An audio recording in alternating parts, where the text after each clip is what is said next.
அப்பா ஒரு வழியா ஏதோ ஒரு வழியா ஆக்கிட்டு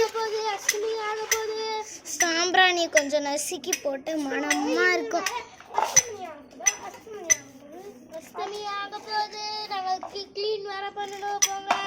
இதோ போறோம் சாமி.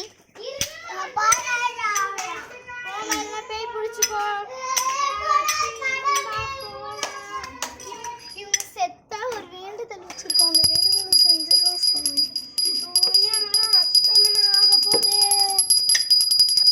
அஸ்தமனம் ஆக போதே. முடிஞ்சிருச்சு, இந்த ஸ்டோரி பார்ட் முடிஞ்சிருச்சு. கண்டிப்பாக எந்த பேரண்ட்ஸாக இருந்தாலுமே வெளியில் பசங்களை விட்டுட்டு நம்ம உள்ளே ஒரு ஒர்க்காக இருந்தால் உள்ளே வந்தால் கூட ஓகே தான். இருந்தாலுமே நம்ம வெளியில் சுற்றி முற்றி பார்த்துக்கிட்டே இருந்தால் தான் பசங்களால் நம்ம அதாவது நேசித்து நல்லா நம்ம கூட இருக்க முடியும்.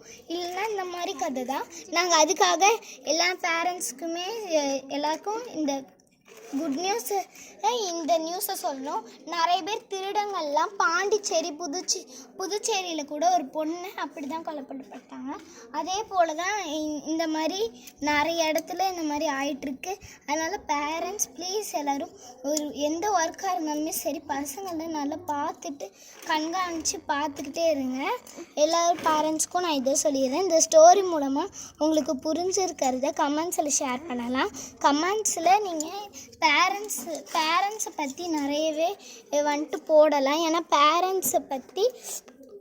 பேரண்ட்ஸோட நம்ம பசங்களை நல்ல புகழ வச்சு நல்ல பத்திரமா பார்த்துக்கலாம். இந்த மாதிரி நிலமை தான் வரும்.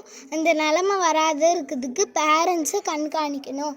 Thank you, bye, miss you to all.